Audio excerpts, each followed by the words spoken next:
नमस्कार दोस्तों, चलिए बात कर लेते हैं उत्तर प्रदेश के सभी 75 जिलों की आज की ताज़ा बड़ी महत्वपूर्ण खबरों की। उससे पहले वीडियो को लाइक शेयर जरूर करें और साथ ही ये भी बताएं कि आप इस वीडियो को किस जिले, शहर या गांव से देख रहे हैं। यूपी में समय से पहले गर्मी का सितम, पारा 31 डिग्री के पार, मौसम विभाग का अलर्ट। सीएम योगी का जापान दौरा, 500 एकड़ में बनेगी जापान इंडस्ट्रियल सिटी, निवेश की नई राहें खुली। संभल में सनसनीखेज खुलासा, बेटे ने ही की मां की हत्या, विपक्षियों को फंसाने के लिए रचा खेल। इलाहाबाद हाई कोर्ट का अहम फैसला, नए धर्मांतरण कानून के तहत अंतर धार्मिक विवाह पर रोक नहीं। प्राइमरी स्कूलों को स्मार्ट स्कूल बनाने की तैयारी, 580 करोड़ रुपए से खुलेंगे नए बालिका विद्यालय। गाजीपुर सड़क हादसा, ओवरटेक के चक्कर में 3 की मौत, इलाके में मातम। सैफई मेडिकल यूनिवर्सिटी में बढ़ेंगी एमबीबीएस और पीजी की सीटें, डिप्टी सीएम का बड़ा ऐलान। सोनभद्र में ग्रामीणों का जल सत्याग्रह, पानी की किल्लत को लेकर सरकार के खिलाफ मोर्चा। यूपी के एकमात्र बसपा विधायक उमाशंकर के ठिकानों पर आयकर विभाग की छापेमारी। पीलीभीत में नमस्ते योजना आगाज, सफाई मित्रों को मिले पीपी किट और आयुष्मान कार्ड। आज पीलीभीत के गांधी प्रेक्षागृह में केंद्र सरकार की नमस्ते योजना के तहत एक बड़ा कार्यक्रम आयोजित किया गया। इसमें सीवर और सेप्टिक टैंक की सफाई करने वाले श्रमिकों को आधुनिक सुरक्षा उपकरण और स्वास्थ्य सुरक्षा के लिए आयुष्मान कार्ड वितरित किए गए। रायबरेली में एम्स का विस्तार, 35 किसानों से ली जाएगी 6.5 एकड़ जमीन, मिलेगा मोटा मुआवजा। रायबरेली एम्स के विस्तार की बाधाएं दूर हो गई हैं। दरियापुर और सुल्तानपुर आइमा के 35 किसानों को 6.5 एकड़ जमीन अधिग्रहण की प्रक्रिया शुरू कर दी गई है। प्रशासन ने किसानों को बाजार दर से कई गुना अधिक मुआवजा देने का आश्वासन दिया है, जिससे एम्स में नई सुविधाओं का रास्ता साफ होगा। सैफई बनेगा 250 बेड का hi tech trauma centre, deputy CM Brajesh Pathak का तोहफा। उत्तर प्रदेश आयुर्विज्ञान विश्वविद्यालय के स्थापना दिवस पर डिप्टी सीएम ने घोषणा की कि आगरा लखनऊ एक्सप्रेस वे के पास एक विशाल ट्रामा सेंटर बनाया जाएगा। ये सेंटर पूरी तरह से सैफई यूनिवर्सिटी के नियंत्रण में होगा और एक्सप्रेस वे पर होने वाले हादसों में घायलों को तत्काल इलाज मुहैया कराएगा। दिल्ली नोएडा के बीच का सफर होगा आसान, हरियाणा सरकार ने नमो भारत आरआरटीएस लिंक को दी मंजूरी। 64 किलोमीटर लंबे इस नए कॉरिडोर के बनने से गुरुग्राम, फरीदाबाद और नोएडा सीधे जुड़ जाएंगे। उत्तर प्रदेश की तरह ये कॉरिडोर गाजियाबाद के सिद्धार्थ बिहार से शुरू होकर नोएडा इंटरनेशनल एयरपोर्ट जेवर तक जाएगा, जिससे दिल्ली एनसीआर की कनेक्टिविटी में क्रांतिकारी बदलाव आएगा। बिजली विभाग में हड़कंप, स्मार्ट मीटर न लगवाने वाले कर्मियों के कनेक्शन कटे। गोरखपुर से एक ऐसी खबर आई है जिसने बिजली विभाग के कर्मचारियों के पसीने छुड़ा दिए हैं। दरअसल विभाग ने नियम बनाया है कि सभी बिजली कर्मचारियों के घर पर स्मार्ट मीटर लगवाना अनिवार्य है। जिन कर्मचारियों ने अभी तक स्मार्ट मीटर लगवाने में आनाकानी की थी या मीटर नहीं लगवाया था, विभाग ने आज उनके कनेक्शन काटने की कार्रवाई शुरू कर दी है। इस सख्त कदम से ये संदेश दिया गया है कि नियम सबके लिए बराबर हैं। अधिकारियों का कहना है कि जब विभाग के लोग खुद उदाहरण पेश करेंगे तभी जनता मीटर को लेकर जागरूक होगी। नाविकों की सुरक्षा को लेकर बड़ी पहल, बांटे जाएंगे 66,000 लाइफ जैकेट। प्रदेश की नदियों में होने वाले हादसों को रोकने के लिए उत्तर प्रदेश सरकार ने ऐतिहासिक कदम उठाया है। जल शक्ति विभाग ने घोषणा की है कि प्रदेश भर के नाविकों को 66,077 लाइफ जैकेट मुफ्त में प्रदान किए जाएंगे। लखनऊ, वाराणसी और प्रयागराज जैसे प्रमुख नदी तटों पर काम करने वाले नाविकों को इसका लाभ मिलेगा। अक्सर देखा गया है कि नाव पलटने की घटना में सुरक्षा उपकरणों की कमी के कारण जान माल का नुकसान होता है। अब इन लाइफ जैकेट्स की अनिवार्यता से न केवल नाविक सुरक्षित रहेंगे, बल्कि पर्यटन के लिए आने वाले लोग भी निडर होकर नौका विहार कर सकेंगे। छात्रों को होली का तोहफा, कक्षा 9 और 10 की स्कॉलरशिप में इजाफा। होली के त्योहारों से पहले योगी सरकार ने प्रदेश के लाखों छात्रों को बड़ी खुशखबरी दी है। सरकार ने कक्षा 9 और 10 में पढ़ने वाले अनुसूचित जाति, जनजाति और पिछड़ा वर्ग के छात्रों को स्कॉलरशिप राशि में बढ़ोतरी का फैसला किया है। अब छात्रों को पहले के मुकाबले ज्यादा वित्तीय सहायता मिलेगी, ताकि वे अपनी पढ़ाई बिना किसी बाधा के पूरी कर सकें। समाज कल्याण विभाग ने इसके आदेश जारी कर दिए हैं और बढ़ी हुई राशि सीधे छात्रों के बैंक खातों में डीबीटी के माध्यम से ट्रांसफर की जाएगी। शिक्षा क्षेत्र में ये एक बड़ा प्रोत्साहन माना जा रहा है। यूपी बनेगा ड्रोन हब, जर्मनी की कंपनियों ने डिप्टी सीएम से की मुलाकात। उत्तर प्रदेश की तकनीक की दुनिया से एक बड़ी खबर आ रही है। जर्मनी की कई दिग्गज कंपनियों ने यूपी में ड्रोन हब बनाने की इच्छा जाहिर की है। आज लखनऊ में डिप्टी सीएम केशव प्रसाद मौर्य के साथ इन कंपनियों के प्रतिनिधियों की एक हाई लेवल मीटिंग हुई। इस प्रोजेक्ट के तहत न केवल ड्रोन का निर्माण यूपी में होगा, बल्कि एग्रीकल्चर और डिफेंस सेंटर के लिए विशेष ट्रेनिंग सेंटर भी खोले जाएंगे। डिप्टी सीएम ने भरोसा दिलाया है कि सरकार इसके लिए जरूरी जमीन और सिंगल विंडो क्लियरेंस उपलब्ध कराएगी। इससे यूपी भारत का नया टेक सेंटर बनकर उभरेगा।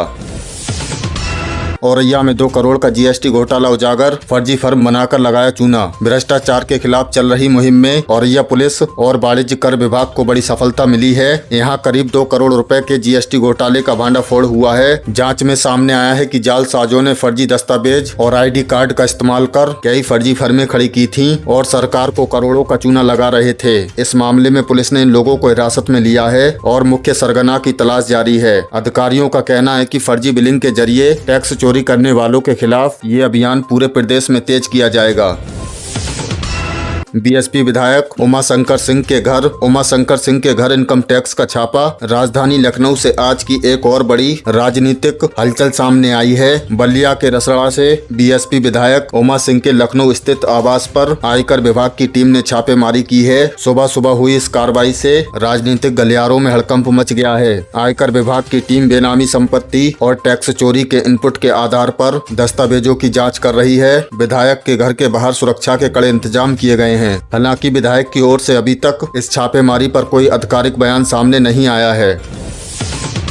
बागपत में सनसनीखेज वारदात, देवर ने ईंट से कुचलकर भाभी की ली जान। अपराध जगत की एक रूह कपा देने वाली खबर बागपत से आ रही है। यहाँ एक सनकी देवर ने अपनी सगी भाभी की ईंट से हमला कर हत्या कर दी। वारदात को अंजाम देने के बाद आरोपी खुद भी मकान की दूसरी मंजिल से कूद गया, जिससे वह गंभीर रूप से घायल हो गया है। प्राथमिक जाँच में पारिवारिक विवाद हत्या की वजह बताई जा रही है। पुलिस ने सबको पोस्टमार्टम के लिए भेज दिया है और आरोपी को अस्पताल में भर्ती कराया गया है। इस घटना से पूरे इलाके में दहशत का माहौल है और पुलिस मामले की तहकीकात में जुटी है।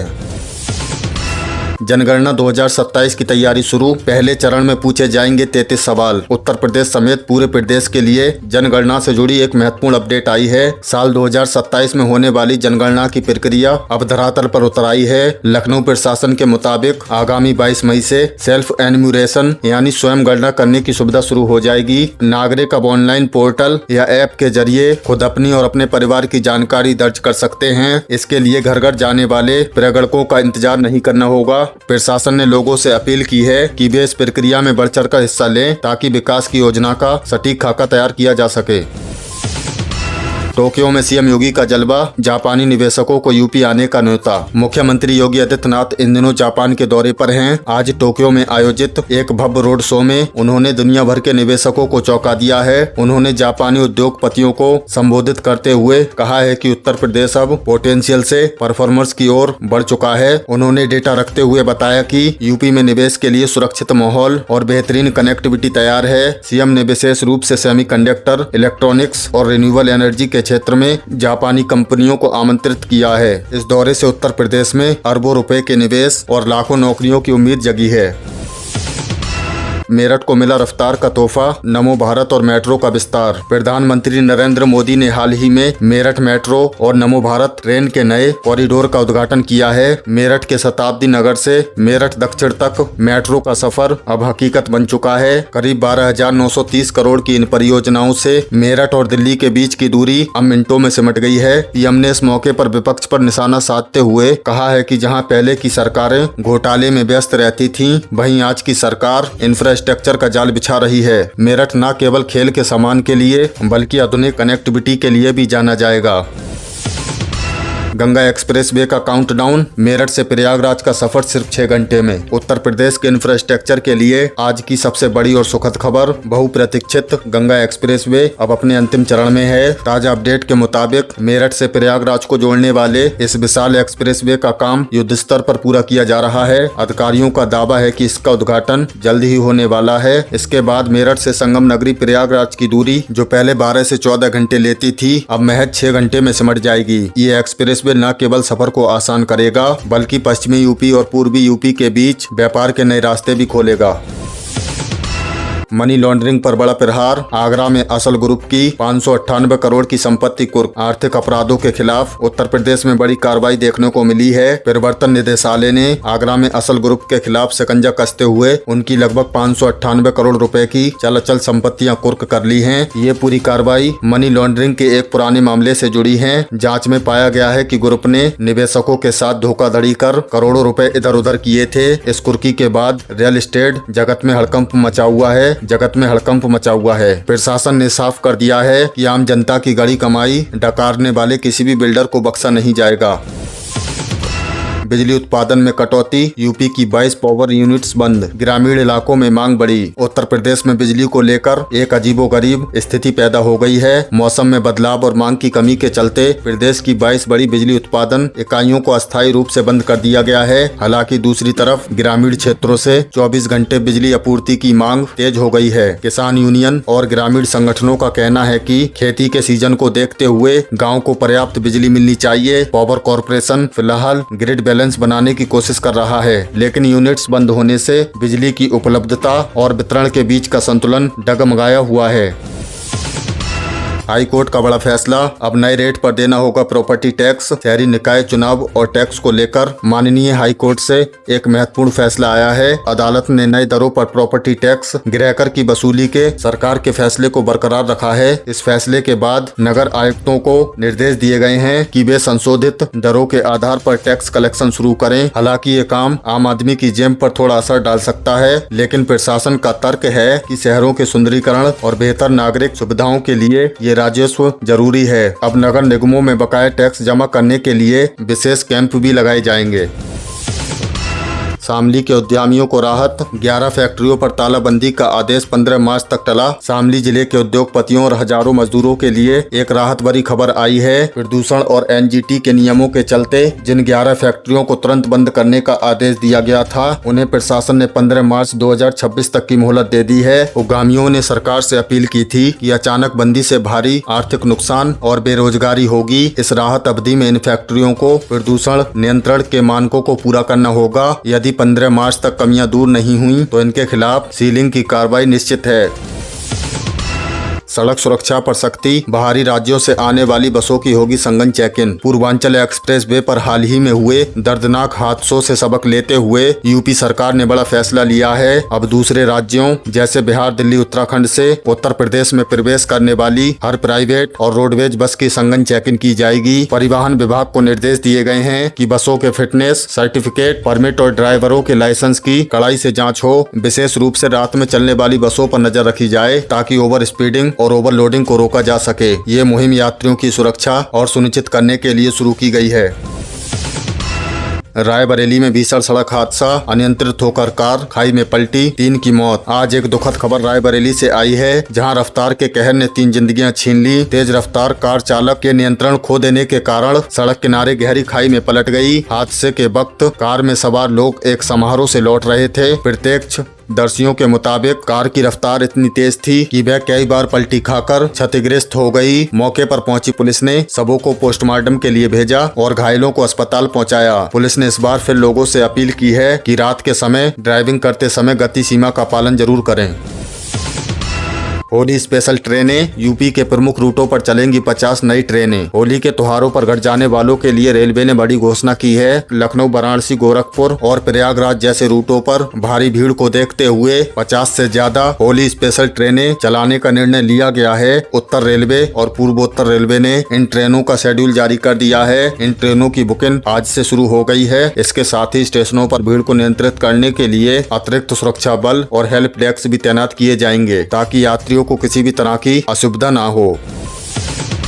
यूपी बोर्ड परीक्षा 2026। हजारों छात्रों ने छोड़ी परीक्षा, सख्ती बरकरार। उत्तर प्रदेश माध्यमिक शिक्षा परिषद द्वारा आयोजित की जा रही वर्ष 2026 की हाई स्कूल और इंटरमीडिएट की परीक्षाओं में प्रशासन की सख्ती का असर साफ दिख रहा है। 26 फरवरी 2026 की रिपोर्ट के अनुसार प्रदेश के विभिन्न केंद्रों पर नकल रोकने के कड़े इंतजाम के चलते हजारों परीक्षार्थियों ने मैदान छोड़ दिया है। अकेले कुशीनगर और मऊ जैसे जिलों में 5000 से अधिक छात्रों ने परीक्षा से किनारा कर लिया है। विभाग ने ने स्पष्ट किया है कि सीसीटीवी और वॉइस रिकॉर्डर के जरिए निगरानी हो रही है और किसी भी प्रकार की कोताही बर्दाश्त नहीं की जाएगी। जो छात्र पहले परीक्षा दे रहे हैं उन्हें समय से पहले परीक्षा केंद्र पहुंचने की सलाह दी गई है।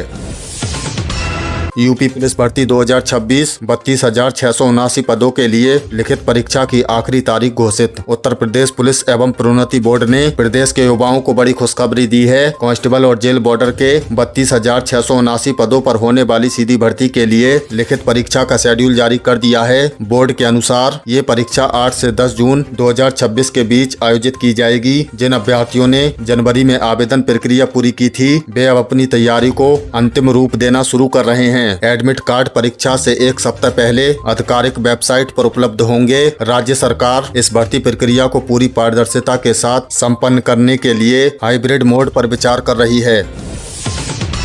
राशन कार्ड धारकों के लिए बड़ी खबर, अब आधार कार्ड से मिलेगा अनाज। यूपी के राशन कार्ड धारकों के लिए एक बड़ी राहत की खबर है। मुख्यमंत्री योगी आदित्यनाथ के निर्देशानुसार अब प्रदेश में राशन कार्ड न होने पर भी सिर्फ आधार कार्ड दिखाकर राशन लिया जा सकेगा। ये नई व्यवस्था 1 मार्च 2026 से पूरे प्रदेश में प्रभावी रूप से लागू होने जा रही है। खाद्य एवं रसद विभाग ने रायबरेली समेत कई जिलों में ई-पॉस मशीन में इसका विकल्प दे दिया है। या जो मजदूरी के लिए दूसरे जिले में रहते हैं, सरकार ने स्पष्ट किया है कि इसके लिए ई-केवाईसी होना अनिवार्य है। यूपीपीसीएल बिजली बिल माफी योजना 28 फरवरी है पंजीकरण की आखिरी तारीख। Uttar Pradesh power corporation limited की बिजली बिल राहत योजना 2025-26 का तीसरा और अंतिम चरण समाप्त होने वाला है। घरेलू और कृषि उपभोक्ताओं के लिए बकाया बिजली बिल ब्याज माफी OTS स्कीम का लाभ उठाने के लिए 28 फरवरी 2026 तक ही समय शेष है। उपभोक्ता मात्र 2,000 रुपए का पंजीकरण शुल्क जमा कर इस योजना में हिस्सा ले सकते हैं। यदि आप भी अपने बिजली बिल के भारी भरकम बिल से परेशान हैं तो बिजली विभाग की वेबसाइट या नजदीकी CSC केंद्र पर जाकर तुरंत रजिस्ट्रेशन करा लें। इसके बाद ब्याज माफी का ये मौका दोबारा नहीं मिलेगा। पीएम किसान योजना 22वीं किस्त के लिए ई-केवाईसी करना अनिवार्य। प्रधानमंत्री किसान सम्मान निधि योजना के तहत यूपी के करोड़ों किसानों के लिए महत्वपूर्ण अपडेट है। सरकार आगामी 22वीं किस्त जारी करने की तैयारी कर रही है, लेकिन इसका लाभ केवल उन्हीं किसानों को मिलेगा जिन्होंने अपना लैंड वेरिफिकेशन और ई-केवाईसी पूरा कर लिया है। आधिकारिक आंकड़ों के अनुसार यूपी में करीब लाखों किसानों की ई-केवाईसी लंबित है। यदि आपने 28 फरवरी तक ये प्रक्रिया पूरी नहीं की तो 2,000 रुपए की अगली किस्त आपके खाते में नहीं आएगी। किसान भाई पीएम किसान पोर्टल या पीएम किसान ऐप के जरिए चेहरे की पहचान से भी केवाईसी कर सकते हैं। राशन कार्ड ई-केवाईसी 28 फरवरी तक समय, वरना कटेगा नाम। खाद्य एवं रसद विभाग उत्तर प्रदेश ने राशन कार्ड धारकों के लिए सख्त चेतावनी जारी की है। यदि आपके परिवार के किसी भी सदस्य की ई-केवाईसी अभी तक लंबित है तो उसे 28 फरवरी 2026 तक हर हाल में पूरा कर लें। विभाग ने स्पष्ट किया है कि 1 मार्च से उन यूनिट्स को राशन मिलना बंद हो सकता है जिनका आधार कार्ड से मिलान नहीं हुआ है। आप अपने नजदीकी कोटेदार के पास जाकर मुफ्त में पॉस मशीन के माध्यम से अंगूठा लगाकर अपनी ई-केवाईसी अपडेट करवा सकते हैं। मुख्यमंत्री सामूहिक विवाह योजना अनुदान राशि में बम्पर बढ़ोतरी। उत्तर प्रदेश सरकार ने गरीब परिवारों की बेटियों की शादी के लिए चलाई जा रही मुख्यमंत्री सामूहिक विवाह योजना के तहत सहायता राशि को बढ़ा दिया है। अब लाभार्थियों को 51,000 के स्थान पर 1,01,000 की वित्तीय सहायता दी जा रही है। बजट 2026-27 में इस मदद के लिए 750 करोड़ का भारी भरकम प्रावधान किया गया है। आज की अपडेट के अनुसार समाज कल्याण विभाग ने सभी जिलों को लक्ष्य आवंटित कर दिए हैं। जो परिवार अपनी बेटियों की शादी इस योजना के तहत कराना चाहते हैं वे अपने ब्लॉक या नगर निकाय कार्यालय में आवेदन कर सकते हैं। वन विभाग में भर्ती 157 फॉरेस्टर और फॉरेस्ट गार्ड पदों के लिए आवेदन शुरू। पर्यावरण और प्रकृति प्रेमियों के लिए सरकारी विभाग में सेवा करने का मौका आया है। उत्तर प्रदेश में वन विभाग के अंतर्गत फॉरेस्टर और फॉरेस्ट गार्ड के पदों पर भर्ती के लिए आवेदन आमंत्रित किए गए हैं। 25 फरवरी से योग्य उम्मीदवार ऑनलाइन माध्यम से आवेदन कर सकते हैं। इन पदों के लिए शैक्षणिक योग्यता स्नातक रखी गई है। चयन लिखित परीक्षा और शारीरिक दक्षता परीक्षा के आधार पर किया जाएगा। अगर आपकी उम्र 18 से 40 के बीच में है, 18 से 40 के बीच है और आप ग्रेजुएट हैं तो ये आपके लिए सुनहरा अवसर है। विस्तृत जानकारी के लिए विभाग की आधिकारिक वेबसाइट पर जाकर जरूर चेक करें। यूपीआई यूजर्स के लिए अपडेट, भुगतान विफल होने पर मिलेगा मुआवजा। उत्तर प्रदेश सहित देश भर के यूपीआई यूजर के लिए भारतीय रिजर्व बैंक ने नए दिशा निर्देश सख्त किए हैं। यदि आप कोई लेन देन करते हैं और पैसा आपके खाते से कट जाता है लेकिन सामने वाले को नहीं मिलता तो बैंक को इसे निर्धारित समय सीमा के भीतर वापस करना होगा। 26 फरवरी की अपडेट के अनुसार यदि बैंक 24 घंटे के भीतर विफल लेन देन का समाधान नहीं करते हैं तो उन्हें ग्राहक को प्रतिदिन 100 रुपए का मुआवजा देना पड़ सकता है। ये नियम यूपी में डिजिटल भुगतान को और अधिक सुरक्षित और विश्वसनीय बनाने के लिए लागू किया गया है। तो दोस्तों ये थी उत्तर प्रदेश की आज की ताजा बड़ी महत्वपूर्ण खबरें। इनमें से आपको कौन सी खबर सबसे ज्यादा महत्वपूर्ण लगी कमेंट में जरूर बताएं। वीडियो अच्छी लगी तो वीडियो को लाइक कर दें और चैनल पर नए तो प्लीज चैनल को सब्सक्राइब कर लें। हमारे इस चैनल पर आपको उत्तर प्रदेश से जुड़ी सभी ताजा अपडेट मिलती रहेंगी। मिलते हैं अगली किसी वीडियो में नई खबरों के साथ, तब तक के लिए धन्यवाद।